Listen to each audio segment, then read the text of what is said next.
Hello बच्चों, welcome to success dreamers the avengers. और बच्चों आज हम करने वाले हैं आपकी जो मैक्रो इकोनॉमिक्स थी, मैक्रो इकोनॉमिक्स का chapter number 3 national income and related aggregates.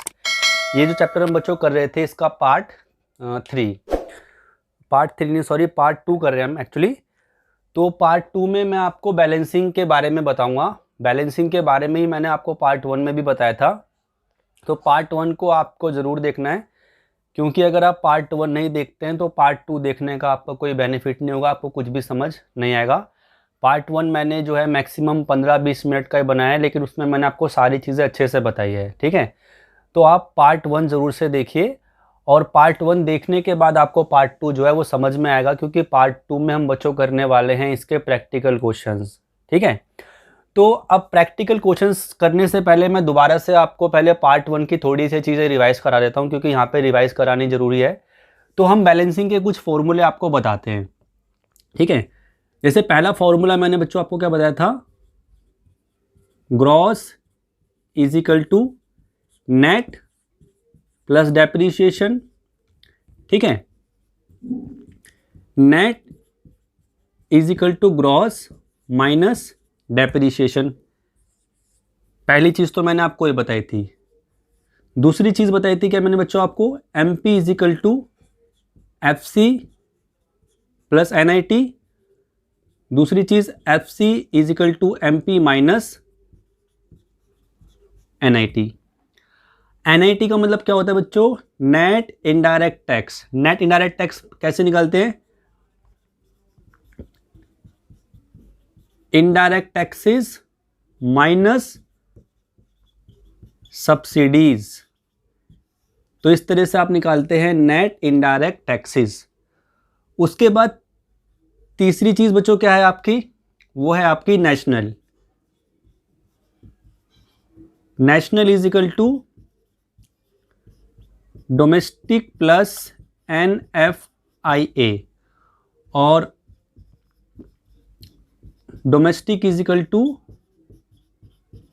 National minus N F I ए।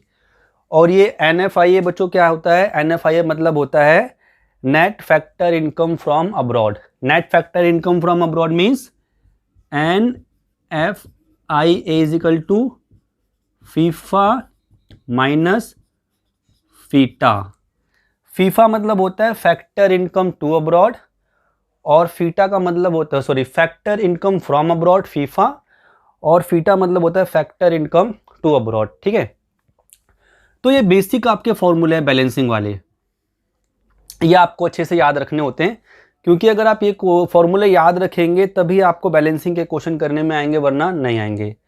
अच्छा, एक चीज़ मैं आपको और बता देता हूँ कि भैया जो डेप्रिसिएशन होती है इसका मैंने आपको एक और नाम बताया था। इसको हम बताते हैं कि भाई इसे हम करेंट रिप्लेसमेंट कॉस्ट भी कहते हैं, और इसका एक नाम और होता है कंजम्पशन ऑफ फिक्स्ड कैपिटल, ठीक है। तो ये भी कहते हैं। तो ये मैंने आपको सारे बच्चे बताया बैलेंसिंग से रिलेटेड फॉर्मूले। अब चलिए ये फॉर्मूले मैं यहीं लिखे रहने देता हूँ, इसके बाजू में मैं क्वेश्चन लिखता हूँ, ताकि आपको जो कॉन्सेप्ट अच्छे से समझ में आ जाए कि बैलेंसिंग हम करते कैसे हैं, क्योंकि हमारा चैप्टर नंबर 3 जो है वो सिर्फ बैलेंसिंग के ही ऊपर है। तो चलिए अब हम एक क्वेश्चन, आपके 1-2 क्वेश्चन बना लेते हैं जल्दी से। तो बच्चों यहाँ पे मैंने क्वेश्चन ड्रॉ करा आपके लिए, ठीक है। ये जो बॉक्स में मैंने लिखा ये हमारे फॉर्मूले हैं जिनका हम इस्तेमाल करेंगे, और ये आपका क्वेश्चन है। क्वेश्चन में बोला गया है calculate the value of G D P F C. एक तो G D P F C निकालनी है, N D P M P निकालनी है, N N P F C निकालनी है, और N D P F C निकालनी है, N N P M P निकालनी है, G N P M P निकालनी है। मतलब मैंने आपको ये सारी चीज़ें निकालने के लिए कह दिया, क्योंकि एक ही क्वेश्चन में फिर आपका जो बैलेंसिंग का कॉन्सेप्ट है वो पूरी तरह से क्लियर हो जाएगा, इसीलिए मैंने एक क्वेश्चन ले लिया, ठीक है। अभी एक क्वेश्चन हम और लेंगे। तो हमको गिवन क्या है, G D P M P है ना। तो हमने सबसे पहले हमको निकालना है भाई, क्या निकालना है, हमको निकालना है G D P at F C, ये निकालना है हमें, ठीक है। तो अब मैंने आपको कहा था कि जो आपको निकालना है उसको आप लिखिए राइट हैंड साइड पे, GDP at FC equal to का सिंबल लगाइए, जो आपको दे रखा है उसको लिख दिए लेफ्ट हैंड साइड पे GDP MP। एक्चुअली मैंने उल्टा बोल दिया, जो आपको निकालना है उसको लेफ्ट हैंड साइड पे GDP FC, और जो दे रखा है उसको राइट हैंड साइड पे, ठीक है, left hand side right hand side. उसके बाद बैलेंसिंग करेंगे। देखिए G और G कॉमन है, D और D कॉमन है, ठीक है, P और P कॉमन है, FC में चाहिए ना, FC equal to MP what, FC equal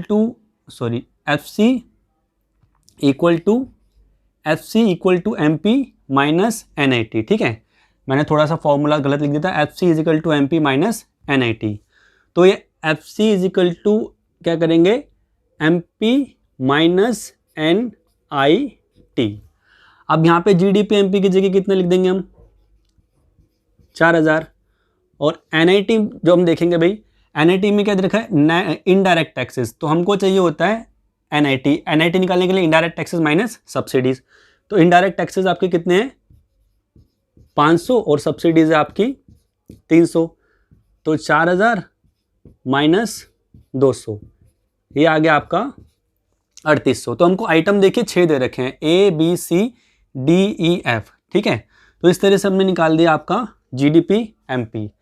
तो ये आपको समझ में आएगा, अगर नहीं समझ में आया तो हम आगे चलते हैं, अगले वाले में आपको अच्छे समझ में आ जाएगा। अब दूसरा में क्या निकालना है बच्चों, तो ये तो आप सबने सबसे पहले आपने निकाला GDP FC।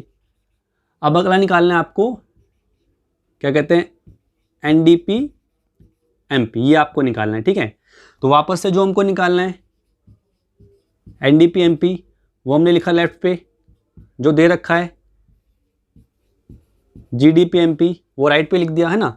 अब बैलेंसिंग देखिए, net equal to gross minus depreciation.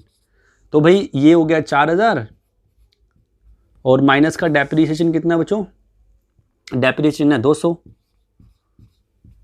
तो ये आ गया 3800, ठीक है। अब जिन बच्चों को ये समझ में नहीं आ रहा है कि भाई ये इसकी फुल फॉर्म क्या है, NDP FC की या NDP MP की, GDP MP की, NNP FC की, तो मैं उनको स्टार्टिंग में पहले बता दिया था कि भाई आपको पहले इसका पार्ट 1 देखना पड़ेगा। अगर पार्ट 1 आप नहीं देखेंगे तो आपके लिए ये वीडियो देखना मतलब यूजलेस है, इसका आपको कोई फ़ायदा नहीं होने वाला। तो पार्ट 1 जरूर से देखिए, 15 मिनट का एक छोटा सा पार्ट है, उसमें आपको यही सारी चीज़ें मैंने क्लियर कर रखी है, ठीक है। तो उसको आप पहले ज़रूर देख लीजिए, उसके बाद आपको ये समझ में आएगा अच्छे से। अब हम चलते हैं अगले पॉइंट पे। अगला पॉइंट है बच्चों आपका NDP FC इक्वल टू, अब जो दे रखा है GDP MP। अब देखो बैलेंसिंग करनी है, net equal to gross minus depreciation, मतलब आपको फॉर्मूला पूरा करना है। D और D कॉमन है, P और P कॉमन है, FC equal to MP minus NIT। तो ये हो गया 4000 माइनस डेप्रीशिएशन 200, और NIT हमने निकाला था अभी 200, तो ये कितना आ जाएगा बच्चों, आपका आ जाएगा 3600। अब आपको निकालना है NNP FC। अब देखिए मैं आपको एक चीज़ बताता हूँ कि भाई आपको हर बार बैलेंसिंग करने के लिए ज़रूरी नहीं है कि आपको GDP MP यूज़ करना पड़े। अब हमारे पास 3 चीज़ें आ चुकी हैं, हमने 3 चीज़ें निकाल लिया है। एक हमने GDP FC निकाल लिया है, एक हमने NDP MP निकाल लिया है, NDP FC निकाल लिया है, तो आप इनका भी इस्तेमाल कर सकते हो, ठीक है। जैसे कि एग्जांपल के लिए अगर मैं इसका इस्तेमाल करता GDP MP, तो मैं लिख देता GDP MP net equal to gross minus depreciation, national equal to domestic. अब देखिए यहाँ ना, national equal to domestic plus NFIA, और FC equal to MP minus NIT।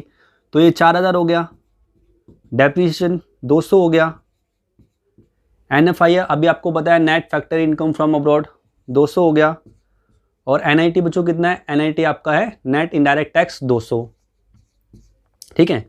तो ये कितना हो गया आपका 3400। लेकिन ज़रूरी नहीं है कि आपको जो है इसको निकालने के लिए GDP MP का यूज़ करना पड़े। मैंने आपको बताया कि आपने पीछे जो निकाला है उसका भी इस्तेमाल कर सकते हैं। जैसे कि मैं इसको दूसरे तरीके से भी निकाल सकता था भाई, NNP FC इक्वल टू ऊपर में मैंने क्या निकाला था, NDP-FC, तो एन कॉमन है, national is equal to domestic plus NFIA और बाकी चीज़ें कॉमन है। तो भाई ये कितना हो जाता है आपका, सॉरी यहाँ पे मेरे को प्लस लगाना चाहिए था, मैंने थोड़ा सा गलत कर दिया। तो ये बच्चों कितना हो जाएगा आपका 400 और ये हो जाएगा सॉरी ये हो जाएगा आपका कितना, 4000 में से 200 गए तो 3800, और इस तरह से हम करते तो ये 3600 प्लस 200 ये भी 3800 ही आता है ना। तो इस तरह से आप पीछे वाले का इस्तेमाल करके भी बैलेंसिंग कर सकते हो, उसमें कोई फ़र्क नहीं पड़ने वाला, ठीक है। तो ये मैंने आपको बैलेंसिंग की सारी ट्रिक्स बताई। अब देखिए ये मैंने आपको बताया कि भाई ये सारी चीज़ें कैसे निकालते हैं। अब कभी कभी क्या होता है क्वेश्चन थोड़ा सा चेंज कर देते हैं, वो क्वेश्चन में कुछ और भी निकालने के लिए आपको बोल सकते हैं, तो हम एक क्वेश्चन उसका भी ले लेते हैं ताकि आपको अच्छे से समझ में आ जाए। तो बच्चों इस क्वेश्चन में देखिए ज़रा आप, calculate the value of indirect taxes. इस क्वेश्चन में मैंने आपको बोला इनडायरेक्ट टैक्सेस निकालने के लिए, आपको दे रखा है GDP-MP, NDP-FC, डेप्रिसिएशन और सब्सिडीज़। तो यहाँ पे आप इन दोनों में से किसी को भी राइट हैंड साइड पे या किसी को भी लेफ्ट हैंड साइड पे बैलेंसिंग कर सकते हो रख के। जैसे मैंने यहाँ पे लिख दिया GDP-MP इक्वल टू NDP-FC। अब मेरे को बैलेंसिंग करनी है, gross equal to net plus depreciation, MP is equal to FC plus NIT, ठीक है। तो अब देखो यहाँ पे कितने लिखूंगा मैं, 2000 इक्वल टू 1200, डेप्रिसिएशन की जगह लिख दूंगा 300 और यहाँ पे प्लस में NIT। अब ये हो गया 2000 इक्वल टू 1500 प्लस NIT। अब ये जो है NIT की वैल्यू कितनी हो जाएगी 500। ये NIT का मतलब है नेट इनडायरेक्ट टैक्सेस, लेकिन बच्चों हमको नेट इनडायरेक्ट टैक्सेस निकालने के लिए नहीं कहा गया, हमको तो बोला गया है इनडायरेक्ट टैक्सेस। तो मैं इसका फॉर्मूला इस्तेमाल करूंगा, NIT is equal to IT minus subsidies. तो NIT है 500 इज इक्वल टू IT कितनी है, IT है आपकी वो तो हमें निकालनी है, और सब्सिडीज है 100। तो इनडायरेक्ट टैक्सेस यहाँ पे कितने हो जाएंगे बच्चों 600, ठीक है।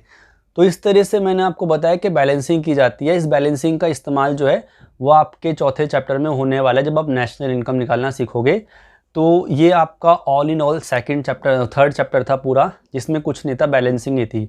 तो बैलेंसिंग के मैंने आपको 2 क्वेश्चन बताए, लेकिन इसका जो मेन है ठीक है, मेन जो इसका है वो आपका क्या है, फॉर्मूला। आपको जब तक फॉर्मूले याद नहीं होंगे तब तक आप क्वेश्चन नहीं कर सकते। अब इसका फॉर्मूला अच्छे से कॉपी पे नोट कर लीजिए, याद कर लीजिए। जो क्वेश्चन मैंने आपको 2 कराए उन्हीं क्वेश्चन को आप कर लीजिए कॉपी पे, कोई दिक्कत नहीं है, आपका पूरा का पूरा चैप्टर आसानी से कवर हो जाएगा। इसमें से 1 मार्क्स का MCQ आता है वो आपका हो जाएगा, इसमें से 3 मार्क्स का एक प्रैक्टिकल क्वेश्चन आता है वो भी आपका अच्छे से हो जाएगा। आज के लिए इतना ही। अब नेक्स्ट क्लास में बच्चों हम स्टार्ट करेंगे आपका आई गेस इंडियन इकोनॉमिक्स का चैप्टर नंबर 3, क्योंकि बहुत टाइम से हमने इंडियन इकोनॉमिक्स नहीं करी है। तो इंडियन इकोनॉमिक्स का मैं आपको चैप्टर नंबर 3 कराऊंगा स्टार्ट। इससे पहले मैंने 2 चैप्टर कर दिए थे, तो इंडियन इकोनॉमिक्स का हम 3rd चैप्टर करेंगे ताकि चीज़ें हमारी साथ साथ चलती रहे। Thank you.